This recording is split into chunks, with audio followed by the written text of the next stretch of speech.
नमस्कार दोस्तों, स्वागत है आप सभी का स्टडी आईक्यू में। मैं हूं आपका दोस्त राहुल सैगांवकर और आज हम लोग चर्चा करने वाले हैं यूरोप की सिक्योरिटी आर्किटेक्चर के बारे में। यानी कि हमारी चर्चा होने वाली है यहाँ पे about North Atlantic Treaty Organization NATO के बारे में। यहाँ पे हम लोग नेटो से जुड़ा हुआ एक सवाल पूछेंगे, इज नेटो रियली रेलेवेंट। जब हम लोग नेटो की बात करेंगे तो हम लोग एक और कॉन्सेप्ट को भी समझेंगे, कलेक्टिव डिफेंस के बारे में।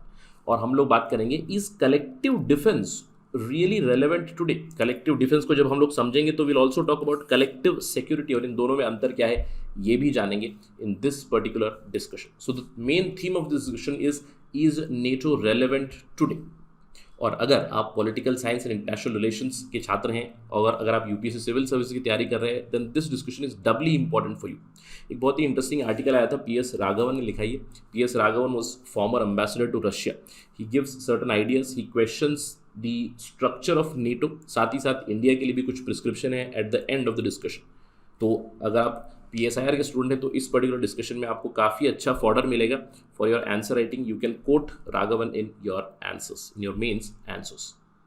तो ये सारी इन्फॉर्मेशन लेने के लिए मेरे साथ बने रहिए स्टडी आईक्यू पे। और अगर आप तैयारी कर रहे हैं यूपीएससी सिविल सर्विसेज की या फिर स्टेट पीएससी की, then do visit our website studyIQ.com, या फिर आप हमारा ऐप भी डाउनलोड कर सकते हैं गूगल प्ले स्टोर से, जहाँ पे आपको सारी जानकारी मिलेगी हमारे बारे में। और अगर आप कोई भी कोर्स खरीद रहे हैं then do use the code राहुल33, जहाँ पे आपको 33% डिस्काउंट मिलेगा। और ध्यान रखिएगा 28 फरवरी तक यहाँ पे आपको 33% डिस्काउंट भी मिलेगा और आपको डबल वैलिडिटी मिलेगी किसी भी कोर्स पे। You will get double validity on any course on study IQ. Do use the code राहुल33। चलिए चर्चा शुरू करते हैं एक ऑब्जर्वेशन के साथ। अब ऑब्जर्वेशन क्या है, हम क्वाइट श्योर कि आप सब जानते हैं क्या चल रहा है। रशिया और यूक्रेन के बीच एक जंग छिड़ चुकी है। हम लोग खबरें देख चुके हैं। फरवरी 24, 2022 को रशिया ने इन्वेड किया यूक्रेन के ऊपर। मल्टीपल फ्रंट्स से, सदर्न साइड से, ईस्टर्न साइड से, नदर्न साइड से अटैक शुरू हुए। और खबरें ये आ रही है कि Ukraine is also fighting, it is putting up a fight. Ukraine के जो प्रेसिडेंट है Volodymyr Zelensky, he called Russia is on a path of evil, Russia has invaded. अब ये जब जंग छिड़ चुकी है, मिलिट्री एक्शन शुरू हो चुका है, तो पिछले कई महीनों से जो ड्रामा चल रहा था कि रशिया ने मोबिलाइजेशन की हुई है, यूएस स्टेटमेंट देगा कि रशिया इन्वेड करेगा, रशिया वेट कर रहा है नेगोशिएशंस के लिए। इवेंचुअली फरवरी में हमें पता चल चुका है Russia has taken down on the path of action. अब जब ये एक्शन शुरू हो चुकी है, इसका कोर कहाँ पे है, इसका कोर रीजन कहाँ पे? क्योंकि हम लोग पहले भी बात कर चुके हैं, why has Putin invaded Ukraine, we all know that. But कहीं ना कहीं इस सभी चीज़ों के रूट्स हैं in the post cold war security order. चलिए इस चीज़ को समझते हैं कि क्यों exactly post cold war security order में इस चीज़ के रूट्स हैं। अब क्यों? हम सब जानते हैं कि कोल्ड वॉर हुआ था 1945 से लेकर 1991 तक, राइट। और यहाँ पे दो गुट बने थे, दो ब्लॉक्स बने थे। एक तरफ था यूनाइटेड स्टेट्स ऑफ अमेरिका का ब्लॉक, यानी कि वेस्टर्न साइड का ब्लॉक, और एक तरफ था यूएसएसआर का ब्लॉक, राइट। अब दोनों तरफ से कलेक्टिव डिफेंस के ऑर्गेनाइजेशंस बने। अब इससे पहले आपको ये समझना है, कलेक्टिव सिक्योरिटी के ऑर्गेनाइजेशंस ऑलरेडी थे, क्योंकि हम लोग अभी 2 वॉर देख चुके थे। पहला विश्व युद्ध हुआ, पहला विश्व युद्ध के बाद एक कलेक्टिव सिक्योरिटी का ऑर्गेनाइजेशन बनाएगा। अब कलेक्टिव सिक्योरिटी मतलब सभी विश्व के देश मिलकर जो भी अग्रेसर पार्टी रहेगा उसके खिलाफ एक्शन लेंगे। पहले विश्व युद्ध के बाद कलेक्टिव सिक्योरिटी का मॉडल बना लीग ऑफ नेशंस, और हम जानते हैं लीग ऑफ नेशंस एक बहुत बड़ा फेलियर था, क्योंकि उसकी फेलियर का सबूत ही है कि वर्ल्ड वॉर 2 हुआ। वर्ल्ड वॉर 2 के बाद हम लोगों ने एक और कलेक्टिव सिक्योरिटी का मॉडल बनाया। ध्यान रखिए, कलेक्टिव सिक्योरिटी का मॉडल मतलब विश्व के जितने भी देश है सब मिलकर कलेक्टिवली एक एक्शन लेंगे। कलेक्टिव सिक्योरिटी मतलब इंटरनेशनल सिक्योरिटी, इंटरनेशनल पीस को मेंटेन करने के लिए कलेक्टिव सिक्योरिटी की स्थापना की गई। अब सेकेंड मॉडल आया यूनाइटेड नेशंस के अंडर। अब यूनाइटेड नेशंस में यूनाइटेड नेशन सिक्योरिटी काउंसिल है, जो अगर एक्शन लेनी है तो एक्शन को अप्रूव करते हैं। उसके बाद यूनाइटेड नेशन और जो भी देश है फोर्सेस को कंट्रीब्यूट करते हैं यूएन को, तो वो इंटरवीन कर सकते हैं। और हम लोगों ने यूएन का भी ट्रैक रिकॉर्ड देखा है। यूएन का ट्रैक रिकॉर्ड भी उतना कुछ सक्सेसफुल नहीं है। 1945 के बाद बहुत सी जगह पे लड़ाइयाँ हुई, प्रॉक्सी वॉर्स हुई। यूनाइटेड नेशंस ने क्या किया? यूनाइटेड नेशंस के सक्सेसफुल इंटरवेंशंस काफ़ी कम रहे हैं। मैं कहूँगा एक एग्जाम्पल होगा कोरियन क्राइसिस में, राइट। 1950 में कोरियन क्राइसिस में जब इन्वॉल्व हुए थे तो United Nations intervention was pretty decent. उसके बाद सर्बिया, कोसोवो में हम लोग कुछ उदाहरण दे सकते हैं। बट यूनाइटेड नेशंस का भी उतना ज़्यादा कुछ सक्सेसफुल कलेक्टिव सिक्योरिटी मॉडल नहीं रहा है। अब जब कलेक्टिव सिक्योरिटी मॉडल यानी कि one for all for one वाला मॉडल तो सक्सेसफुल नहीं रहा है विश्व में। क्यों? हम लोग जानते हैं because of disagreement at United Nation Security Council. क्योंकि यहाँ पे एक तरफ वेस्टर्न ब्लॉक है, एक तरफ है यूएसए, यूके और फ्रांस, और दूसरी तरफ है रशिया और चाइना। तो इन दोनों ग्रुप्स के बीच बहुत बार ऐसा हुआ है कि डिसएग्रीमेंट हुई है तो कोई ना कोई उसको वीटो कर देता है एक्शन, तो एक्शन नहीं ले पाए। United Nations has been heavily paralysed. अब यूनाइटेड नेशंस की पैरालिसिस की वजह से क्या हुआ? दो गुट बने कोल्ड वॉर के दौरान। एक तरफ नेटो बना, नेटो की नेतृत्वता कर रहा था United States of America, western block को इन्होंने साथ में लाया। अब जब भी एक कलेक्टिव डिफेंस का मॉडल बनता है, क्योंकि NATO is example of collective defence, क्योंकि यहाँ पे यूनिवर्सैलिटी नहीं है। कलेक्टिव डिफेंस का मतलब क्या है समझ लीजिए। अब मेरी लड़ाई हो रही किसी के साथ, मैं अपना एक गुट बनाऊंगा और दूसरे गुट के साथ लड़ाई करूंगा, तो ये हो गई कलेक्टिव डिफेंस। क्योंकि अकेले लड़ने की क्षमता नहीं है या फिर अकेले लड़ नहीं पा रहे हैं, तो मैं एक ग्रुप बनाऊंगा और एक ग्रुप बना के दूसरे ग्रुप के साथ लड़ूंगा, क्योंकि दूसरा ग्रुप भी बनेगा ही। मेरा एक कलेक्टिव डिफेंस ग्रुप है, किसी और का एक कलेक्टिव डिफेंस ग्रुप है। यही है बेसिक अंडरस्टैंडिंग। यूएसए ने अपना अपना एक ग्रुप बनाया वेस्टर्न ब्लॉक का, नेटो। अब नेटो का जब भी कलेक्टिव डिफेंस है, फिर जब भी नेटो बनता है, कलेक्टिव डिफेंस ग्रुप बनता है, तो उनके क्लियर कट डेफिनेशन होते हैं कि भाई अगर ये ग्रुप बनाया तो मुझे उस ग्रुप के साथ लड़ाई करना है, उस आइडियोलॉजी के साथ लड़ाई करनी है। जब नेटो बना, उनकी आइडियोलॉजी क्या थी? यूएसएसआर को रोकना है, यूएसएसआर की कम्युनिस्ट आइडियोलॉजी को रोकना है। तो एक तरफ एक कलेक्टिव डिफेंस मॉडल नेटो बना, दूसरी तरफ यूएसएसआर ने अपना खुद का मॉडल बनाया, वो था वॉर्सो पैक्ट। अब वॉर्सो पैक्ट का भी क्लियर कट उद्देश्य था कि वेस्टर्न ब्लॉक को रोकना है और कम्युनिज्म को स्प्रेड करना है, राइट। लेकिन जब कोल्ड वॉर खत्म हुआ 1991 में, उसके बाद क्या हुआ? उसके बाद देखिए वॉर्सो पैक्ट तो डिसॉल्व हो गया, क्योंकि यूएसएसआर खत्म हो गया। यूएसएसआर के बाद रशिया उसका सक्सेसर स्टेट बना, और नेटो 1991 के बाद भी बरकरार रहा। It has continued even till today. अभी भी नेटो एक्टिव है, हम लोग ये जानते हैं। और एक कलेक्टिव डिफेंस मॉडल एक्टिव है, जहाँ पे मैं कहूँगा collective defence model clearly it somehow violets the principle of collective security, क्योंकि यूनाइटेड नेशंस का कलेक्टिव सिक्योरिटी मॉडल है, लेकिन नेटो का कलेक्टिव डिफेंस का मॉडल है। कलेक्टिव डिफेंस मतलब इस गुट में जो भी है, नेटो में जो भी है, नेटो के खिलाफ अगर कोई अग्रेशन दिखाएगा तो पूरी की पूरी नेटो फोर्सेस मिलकर अटैक करेंगे, या फिर उस अग्रेशन को रोकने की कोशिश करेंगे, राइट। ये अंडरस्टैंडिंग है। नेटो ने सबसे पहले 1991 के बाद खुद को बरकरार रखा। अब आपके दिमाग में सवाल आ रहा होगा, सर ये क्यों हुआ? इसका जवाब आपको थोड़ी देर में मिलेगा। क्यों नेटो ने खुद को 1991 के बाद भी रखा? आइडियली, प्रिंसिपली, जब वॉर्सो पैक्ट खत्म हुआ तो नेटो को भी खत्म होना चाहिए था। अगर खत्म होता तो आज शायद ये प्रॉब्लम नहीं होती, बट नेटो ने खुद को बरकरार रखा 1991 के बाद भी। अब बरकरार तो रखा ही रखा, उसके साथ ही साथ उन्होंने कंटिन्यूसली एक्सपेंशन की है। अगर हम नेटो की 1991 के बाद एक्सपेंशन देखेंगे तो यहाँ पे जो लाइट ब्लू में आपको दिखेगा 1991 के बाद एनलार्जमेंट है, mostly towards the eastern European side.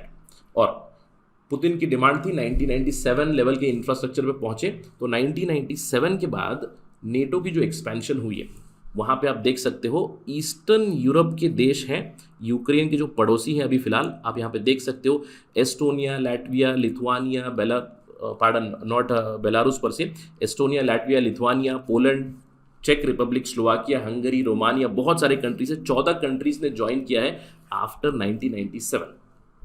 अब सवाल ये उठता है, क्या इन कंट्रीज को ज्वाइन होना चाहिए था, नहीं होना चाहिए था? अगर देखिए, if they can provide collective security, if they can provide collective defence, it makes sense. लेकिन ये छोटे छोटे कंट्रीज है, नेटो ने इन्हें अपना भाग क्यों बनाया?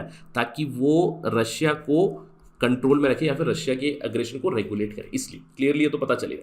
अब इसी के चलते अभी जो विवाद शुरू हुआ है, रशिया के कंसर्न्स भी इसी के साथ थे, नेटो के साथ ही थे, कि नेटो की जो एक्सपेंशन हो रही है towards eastern European side, it basically violated the promises during the breakup of Soviet Union. Soviet Union जब ब्रेकअप हुआ, रशिया जब सक्सेसर स्टेट बना, तब नेटो ने कहा था we will not expand, but NATO is expanding.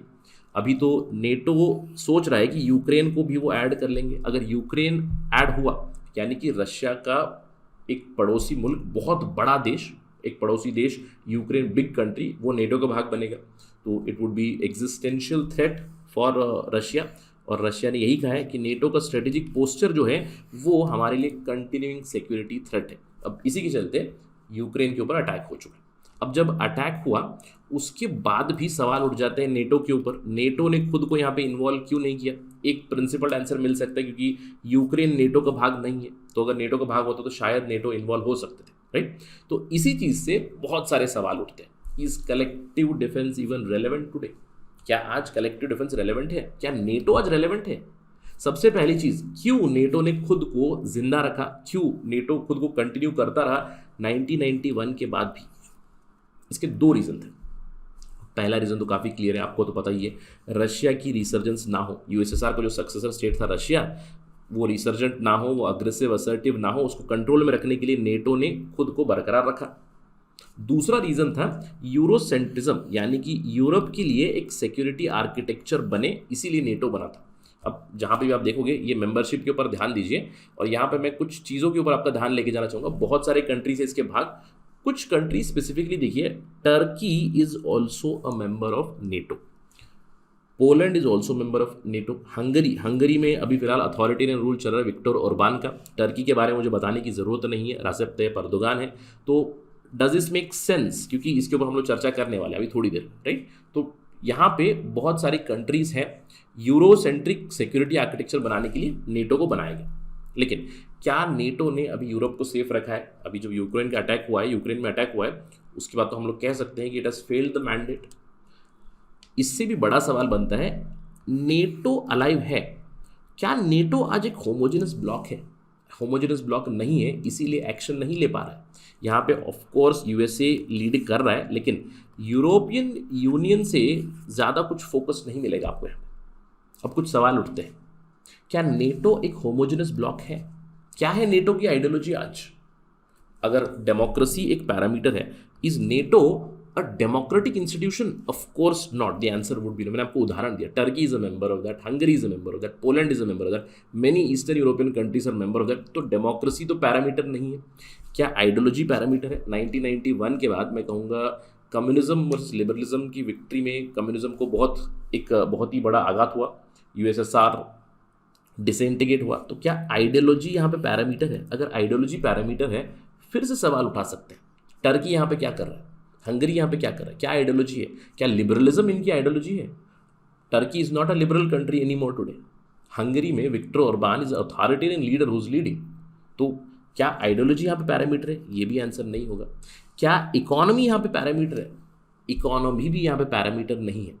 क्यों? क्योंकि आप जब देश देखोगे, इतनी ज़्यादा डाइवर्सिटी है यहाँ पे। देखिए, एक तरफ सबसे पहले तो clearly western Europe is more affluent, इनके पास बहुत पैसा है, बहुत दबदबा है पूरे नेटो में, compare to the eastern European countries. बहुत ही ज़्यादा डिस्कनेक्ट है in terms of economic powers also, in terms of economic policies also. ये हम लोग यूरोजोन क्राइसिस के दौरान भी देख चुके हैं। आज भी इकोनॉमिक क्राइसिस चलता है यूरोपियन यूनियन में, क्योंकि मैं कह सकता हूँ फ्रांस और जर्मनी बहुत हद तक बहुत सारे देशों को लेकर चल रहे हैं through their European union budget, right. अब एक और बड़ा सवाल उठता है, क्या यहाँ पे यूनिटी भी है विद रिस्पेक्ट टू रशिया? इसके ऊपर भी सवाल जरूर उठ जाता है। क्यों? क्योंकि अगर हम लोग फिर से इस पर्टिकुलर मैप को देखें, एक बड़ी कंट्री है जर्मनी, जिसका बहुत ज़्यादा डिपेंडेंस है ऑन रशिया फॉर एनर्जी। अगर हम लोग एनर्जी की पर्सपेक्टिव से बात करें तो एनर्जी इनसिक्योरिटी है यूरोप के अंदर। रशिया ने अभी ऑलरेडी वॉर डिक्लेयर कर दिया है ऑन यूक्रेन, बट यूरोप के ऊपर से क्या परिणाम होगा? यूरोप को एनर्जी नहीं मिलेगी, यानी कि नेचुरल गैस यहाँ पे नहीं आएगा, तो इसकी वजह से और भी पोटेंशियल प्रॉब्लम्स होंगी। They have to look for some other avenues. इतने शॉर्ट टाइम में एवेन्यूज मिलेंगे क्या? तो एनर्जी इनसिक्योरिटी के पर्सपेक्टिव से यहाँ पे यूनिटी नहीं है, क्योंकि कुछ देश हैं जो चाहते हैं कि रशिया के साथ बातचीत हो, रशिया के साथ नेगोशिएशन करे। अब इसमें प्रेडोमिनेंटली आपको जर्मनी तो मिलेंगे, फ्रांस भी है। फ्रांस के प्रेसिडेंट जो है Emmanuel Macron, he is not a very ardent proponent of NATO, although collective defence के मैं कहूँगा थोड़ा सा सपोर्टर जरूर है। वो क्लियरली कह चुके हैं Europe needs to regain its strategic autonomy. आज हम लोग अगर नेटो की बात करें, he says NATO is brain dead. Macron ने स्टेटमेंट दिया, NATO is brain dead. Europe as a geopolitical power, as a military power, they need to chart out their own course. यानी कि Europe को खुद directly negotiate करना पड़ेगा, dialogue छेड़ना पड़ेगा with Russia, तभी हम लोग रिजॉल्व कर सकते हैं। क्योंकि जब तक यूनाइटेड स्टेट्स ऑफ अमेरिका यहाँ पे लीड करता रहेगा नेटो को, तब तक डिवीजन रहेगी। तो यहाँ पे वो कहते हैं कि we need to reopen a dialogue with Russia to manage the misgivings of post Soviet countries. अब इसी से भी सवाल ज़रूर उठता है, is collective defence really relevant today? अब आप मुझे आर्ग्यू कर सकते हो, सर मैंने अभी कुछ ही दिनों पहले खबर सुनी कि NATO has activated a 40,000 strong response force. NATO response force को इन्होंने एक्टिवेट किया है, हिस्टोरिकली पहली बार हुआ है, first time this is happened. तो अगर सक्सेसफुल रहेगा, क्या होगा आगे चल के हमें नहीं पता। क्या नेटो रेस्पॉन्स फोर्स यूक्रेन के अंदर जाएगी, क्या वो कंटिन्यूसली लड़ाई करेगी रशिया के साथ, इसके ऊपर भी सवाल बने हुए। अभी फिलहाल it is just a posturing कि हम लोगों ने फोर्स को मोबिलाइज किया हुआ है, क्या एक्शन लेंगे ये तो आने वाले समय में पता चलेगा। और इस एक्शन के ऊपर ही इस सवाल का जवाब भी मिलेगा, is collective defence really relevant? क्योंकि अगर नेटो रेस्पॉन्स फोर्स ने यहाँ पे एक्ट किया, यूक्रेन की तरफ से इन्वॉल्वमेंट की, रशिया के साथ लड़े, then probably some sort of relevance will be there. But आज नेटो की और नेटो एज अ ऑर्गेनाइजेशन, इसके अस्तित्व के ऊपर ही सवाल उठते हैं। क्या इनकी आइडियोलॉजी है? क्या केवल एंटी रशियन इनकी आइडियोलॉजी है? क्या एंटी चाइनीज़ इनकी आइडियोलॉजी है? कैसे ये लोग मेंबरशिप देते हैं? क्या केवल ज्योग्राफी के बेसिस पे ये लोग देते हैं? Is it just on the basis of geography? Is it just for the European continent? तो ये सारे सवाल ज़रूर उठ जाते हैं, राइट? ऑफकोर्स नॉर्थ अटलांटिक है तो अटलांटिक ओशन की तरफ रहेंगे, but is geography only the parameter? That is the big big question. अब आप सोच रहे होंगे सर आपने नेटो के बारे में बहुत सारी चीज़ें बता दी, अब इन सब चीज़ों से इंडिया को क्या? PS राघवन कहते हैं इंडिया को लॉन्ग टर्म में बहुत ही सतर्क रहने की ज़रूरत है। क्यों? ये जो रशिया और वेस्ट का कॉन्फ्रंटेशन चल रहा है, आने वाले दिनों में हम लोग और भी ज़्यादा इसको फोकस या फिर और बहुत ज़्यादा शार्पन होते हुए देख सकते हैं।